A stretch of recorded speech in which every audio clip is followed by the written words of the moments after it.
I had goosebumps watching Bart Bryan drain a 23-foot birdie putt from right where I'm standing. Among the Trenton Thunder merchandise here behind me, there's also Tim Tebow shirts. I'm pretty sure the fans gave the Buffalo Bills an extra boost heading into Wild Card Sunday. Tonight was like nothing I've seen at Rumbletown before. Fans were chanting Tebow. They all had their cell phones out recording each and every one of his at-bats. All day, every day, Emily. I've been on the court. I've been working on all my shots. I've been working on the hook shot. We're all ready here at NYSBA Stadium for the home opener. Luis Guillermo, he's getting the lineup batting seventh. The Binghamton men's basketball team is off to a 7-4 start, and while there are many players that deserve credit for the early season success, there is no denying that a healthy J.C. Shao is leading the way. But what most people don't know is how much work Shao had to put in just to put on a Bearcat uniform.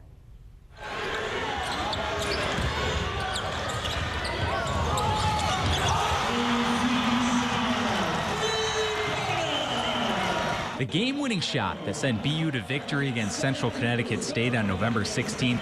Less than a month earlier, J.C. Shao wasn't fully cleared to compete. I wasn't cleared to fully participate in practice without limitations until, I think, like October 21st of this year. So I was practicing when we started practice October 5th, but I had a limit on how long I could participate. Shao battled a foot injury called plantar fasciitis for more than a year, dating back to his days at Burneal. It's kind of like you're getting kind of pinched or poked with like the little safety pins, safety tacks, you know, that you would tack onto a bulletin board.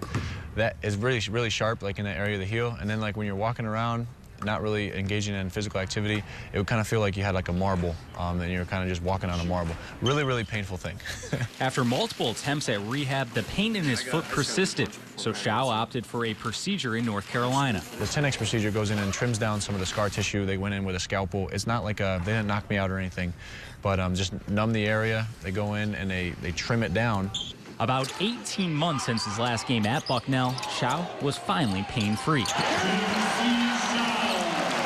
I don't think we knew the extent of the, how bad the foot was.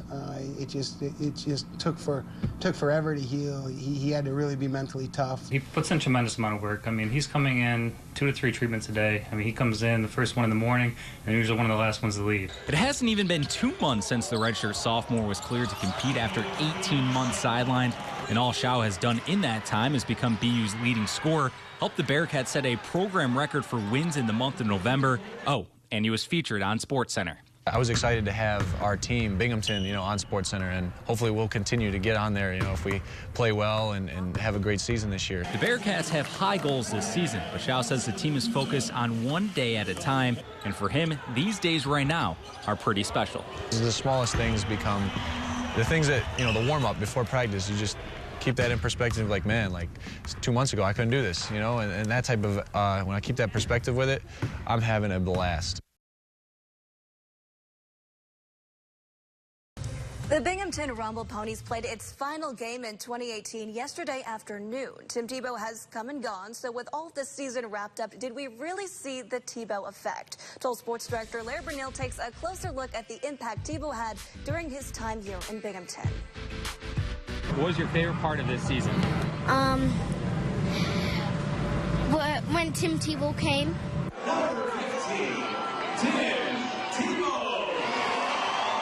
Tim Tebow spent 3.5 months, 84 games playing for the Binghamton Rumble Ponies.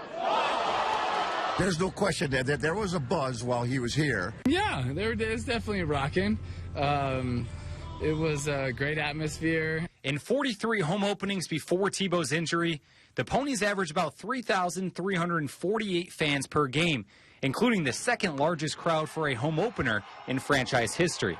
I think he did here in Binghamton and also on the road. Sometimes getting to the bus from our locker room, it was a little tough. I had a lot of people welcome me to the area, which is nice. Pretty much everywhere I go. In the 3 games between Tebow's injury and the New York Mets announcing his season was over, Binghamton averaged about 5,786 fans, including the largest crowd in franchise history the day after he was injured. Combining those together, the Rumble Ponies saw about a 6.6% increase in attendance per game with Tebow, which is way below the increase ESPN reported Tebow brought to Columbia and St. Lucie last season. Kevin Healy's been a season ticket holder since 2004 and doesn't believe the buzz died down after Tebow broke his hamate bone. I don't think our attendance increase, and it was significant, as I understand, was totally due to Tim Tebow. Business, you really can't build your models and your forecasts off one person. Obviously, we had our baseline, and if we were able to do above that, that's always great. After Tebow was ruled out for the season, the Ponies average about 3,684 fans in 16 home openings. Since he's left, we've maintained climbing in our average throughout the year. You know, minor league baseball, you tend to get off to a slow start. Not very many people like to come out when it's really cold. In total, the Rumble Ponies averaged about 269 more fans per game this season than last year and climbed from 12th to 10th in average attendance in the Eastern League. Some fans told me they came to the same amount of games this season. We came on our first date. It means a lot. It's kind of special for us. While others... I never until they signed him. Whether fans came to see Tim Tebow or just to enjoy baseball, the Rumble Ponies averaged more fans per game in 2018 than in any other year since the BMET's inaugural season in 1992.